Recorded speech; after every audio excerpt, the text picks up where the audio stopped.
Magandang araw mga kababayan. Abay matindi po itong pag-uusapan natin matapos ang kaliwat ka ng paninira ni BP Sara sa mga congressman na makakalaban niya sa impeachment trial at ang pagpapakalat ng mga alipores ni Duterte na malabong makonvict si BP Sara dahil madami umano ang mga senador na kapartido niya. Abay heto mga kababayan, ni-real talk ng isang kilalang abogado ang tunay na estado ni Sara sa kanyang papalapit na impeachment trial. At mga kaibigan, matindi din yung birada ngayon ng Senado, lalo na si SP Chis Escudero.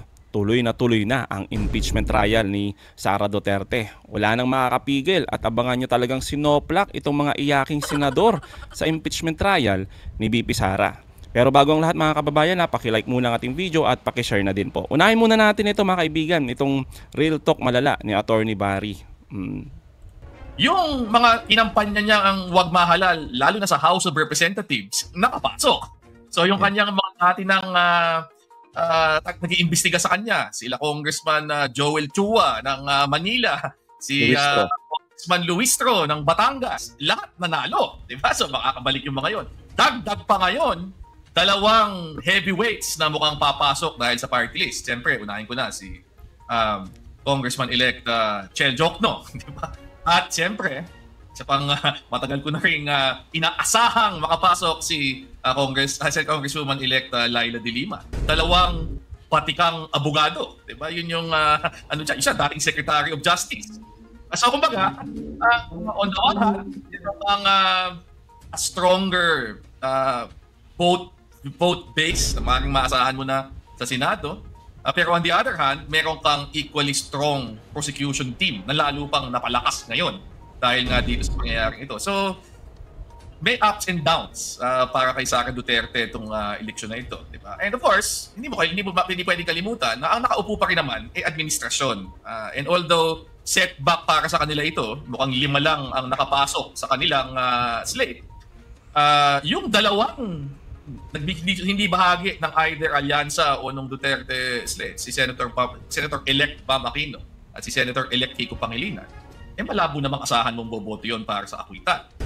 Parang ang expectation ng base na bumoto dyan ay susuporta yung mga yan sa isang impeachment complaint. And consistently enough, di ba, yung dalawang kanilang alyado sa House mauupo sa prosecution team. Diba?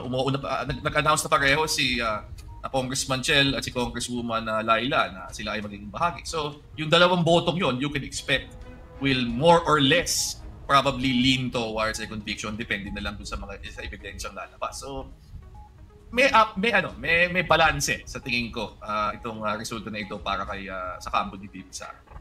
Ayun mga kaibigan, kasi pinapakalat nga po ng mga alipores ni Duterte na panalo na itong impeachment trial ni Inday Sara kahit hindi pa man nagsisimula. Although alam naman natin yung ibang mga senador nagsabi na kung saan sila papanig, di po ba? Tulad nila Robin, Bato, Bongo, Amy, na kahit hindi pa nakikita yung ebidensya, abay Sara Duterte sila all the way mga kababayan. Pero ang tanong, itong mga bago kaya, saan sila? Lalo na yung mga sinasabi nila, si Bam Aquino daw hindi daw boboto yan na kukontrahin ang mga Duterte. Talaga ba? Pakinggan natin. Bibigyan ko ng benefit of the doubt, 'di ba? Si Senator Pam. 'Di ba? So at this point speculation 'yan 'di ba? At sa tingin ko naman, yung tao klaro naman kung saan nakatayo 'yan in terms of yung political alignment. At klaro naman kung sino yung basing pumoto sa kanya, 'di ba, sa eleksyong ito. So at the very least, may expect ko na he will be fair dito. Besides, and this also holds true para dun sa mga ibang kinukonsider na mga progressive senators na nandyan, si Senator Kiko at si Senator Risa Hontiveros. Tingin ko medyo hindi sila mapapatawad nitong basing sumusuporta sa kanila kung sila ay hahanay laban sa impeachment. Lalo na, and dito papasok yung quality ng prosecution, lalo na kung malakas ang kasong maipipresenta nung House prosecutors. Ibang usapan kung pagkatapos ng lahat ng trial, pagkatapos ng lahat ng ebidensyang naipalabas, mukhang mahina yung kaso. Yun yung punto, di ba? Ibang usapan 'yon. Pero kung magagawa ng House yung kanyang trabaho, and I fully expect na kaya nilang mag-deliver ng isang compelling case given yung weight, di ba, ng mga legal luminaries na nandun sa team na yon at yung kanilang mga naipalabas ng ebidensya over the past few months sa media. Tingin ko magiging very, very difficult to justify na sa kabila ng isang ganitong kalakas na kaso, magvo-vote ka to acquit. Ibang usapan doon sa mga tipong Bato de la Rosa, na, di ba? Alam mo namang wala pa nakikita kahit isang dokumento yun o hindi pa nakakapakinig ng kahit isang testigo alam mo na kung saan boboto yun, di ba? Of course, di ba, sa dulo, iba pa rin talaga yung ikaw ang nakaupo. Hindi natin pwedeng ma-downplay ang advantage ng ikaw ang administrasyon. Tama. Madami kang pwedeng gamiting mga paraan sa pangungumbinsi, di ba, ng mga tao. Pero at this point, kung hindi nila gagawin ng lahat ng kanilang makakaya, lahat ng barahan pwede nilang gamitin na nila. Totoo naman mga kababayan, kahit pa siguro sinasabi nila na madaming kaalyado si BP Sara ngayon sa Senado, kung sobrang lakas naman nung ebidensya talaga, abay mahihiya itong mga senador na ito. Talagang babaliktad ang mundo nila. Sa totoo lang, lalo pa ganito kalakas, kagaling yung mga impeachment prosecutors natin. Andyan si Kong Ako, Kong Luistro, Kong Chua, nadagdagan pa ng talagang batikan at talagang magagaling mga kaibigan. Shell Jokno at Congressman Laila de Lima, dating senador yan, DOJ pa, secretary pa dati. So talagang malakas talaga yung kakalabanin ni Sara Duterte.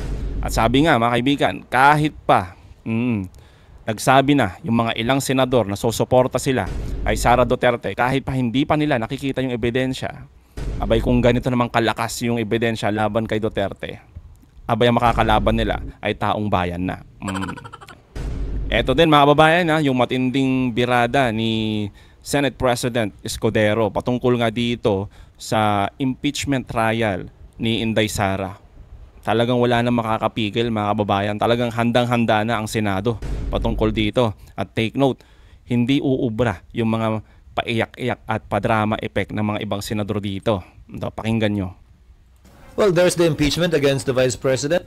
Maliban doon, syempre, makikita mo na yung pagporma, paghahanda ng ilan na nangangarap, nag-aambisyon o nag-iisip na tumakbo sa mas mataas na posisyon o sa parehong posisyon, kabilang na ang Senado, pagdating ng 2028. Kailangan nilang harapin sa sarili nila, sa salamin at sa taong bayan, yung kanilang magiging pasya, kung ang nagdikta nga ba ng kanilang desisyon sa impeachment ay yung personal nilang interes o nakabatay sa ebidensya at sa batas at sa pananaw ng mas nakararami base sa kanilang napanood na ebidensya ang kanilang magiging desisyon kaugnay ng impeachment. It is up for each senator judge to defend his or her position in connection with that after trial. Are you expecting or are you concerned na magiging medyo circus-like yung dito sa Senate, yung trial mismo? No. Yung papasok ng mga miyembro ng Senado, hindi ba? 5 re-electionista, 4 na dating senador, 3 na miyembro ng Kamara na mula sa Kongreso na magiging bahagi, maliban sa aming 12, ng 20th Congress. So, mga veterano, batikan sa legislation, sa parliamentary rules ang mga ito, at inaasahan ko magiging maayos ang Senado. At sino man na magpe-preside, lalo na kung ako yun, titiyakin ko that order will be maintained. Para sa gayon, ang proseso ay dumaloy ng mapayapa, maayos, at ng mas lalo maintindihan ng ating mga kababayan, yung ipinapresenta ng magkabilang panig. Sir, wala namang kasi medyo may mga nakita na tayo in previous hearings na may mga outbursts, emotional outbursts. Bahagi yun, but we will maintain order and we will keep order within the impeachment court. We will make sure of that. With the help, of course, of the other members, as well as the sergeant at arms if necessary. Pero sir, pagdating sa prosecution, malaking bagay ba yung pagpasok nga ni na de Lima at saka Shell Jokno? Mas magiging exciting ba ito? Hindi para sa akin na sabihing maganda nga o pangit yon. Hindi para sa akin sabihing magaling o hindi yon. Mga di-calibre kasi itong mga to, sir. And considering yung nag-experience ni de Lima under the Duterte administration. Well, kayo ba mga kaibigan, sa tingin ninyo na maganda ba? Mas lumakas ba yung prosecutor natin laban dito kay Sara Duterte. Ngayong nadagdag si Congressman Shell Jokno at Congresswoman Laila de Lima para sila yung mga prosecutor na lalaban dito nga sa impeachment trial ni Sara Duterte. Ano sa tingin niyo mga kaibigan? Maganda ba yon? Lalo bang lumakas yung prosecutor team natin? O wala lang? Sa tingin niyo? They are both practitioners. On the part of Chell as a human rights lawyer, on the part of Secretary Senator Laila as an election lawyer, I believe, when she was practicing and before she became DOJ secretary. Definitely, they will add to the prosecution's ability to present their case. Hindi naman kaya yung impeachment trial maging platform para dun sa mga gustong pumosisyon at magpasikat for 2028? Oo, pero dalawang bagay yun. Ano mang ilaw ng camera na itututok sa sino mang tao, dalawa ang pwedeng makita, yung maganda at yung pangit. So nasa sa kanila yun, kung ano mapapakita nila, at nasa tao din yun, kung ano ang makikita nila. Minsan magkaiba yun, yung gustong pakita at yung nakikita ng tao sa lente ng camera. Oo nga mga kaibigan, kasi ito magandang opportunity kasi na sa darating na 2028, di ba? Kung ano yung magiging performance nila dito. Kaya kailangan maging mapagmatsyag tayo at talagang maging observant tayo dito. May mga ibang senador kasi nagagamitin lang ito para magpa-grandstanding. Maraming ganyan mga kaibigan kilala nyo na kung sino yung mga yan.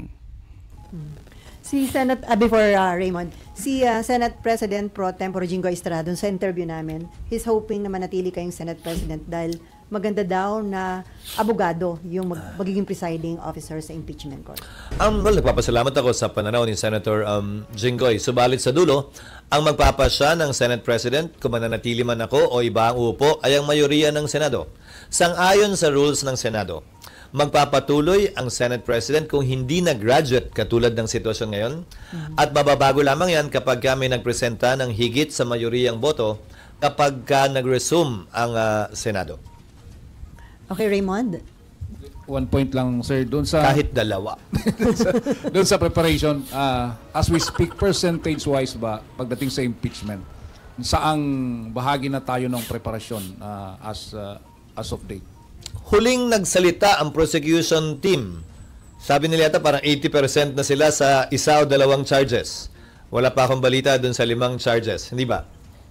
Mas mataas ang level ng kahandaan ng Senado. Paano sila ma-recognize yung prosecution team kung hindi pa kayo nakakonvene as impeachment court? Paano nila babasahin? Kung if that happens... Sa plenary gagawin yon. Yes, sir. No, Paano we will sila ma-acknowledge? Hindi pa sila prosecution. Ang maging members of the House who filed the impeachment complaint, they will have to designate who will read it. And I'm assuming ito yung mga prosecutors din na i-assign nila. So this is the first time na mangyayari, sir, no? So hindi ko lang ma-picture. So i-recognize sila as paano yung you are in session. Paano i-recognize sila? They will be called upon in plenary to read the articles of not the whole articles, the charges at the very least, and to submit the rest formally for the record in the Senate.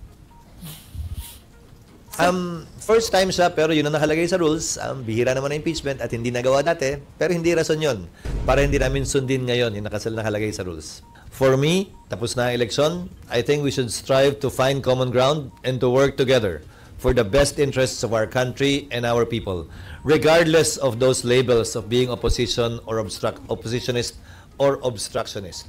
I think we can find and we should find common ground in spite and despite the results of this election. Ulitin ko, tapos na ang halalan, tapos na bangayan, tapos na ang kulay politika at ingay ng politika.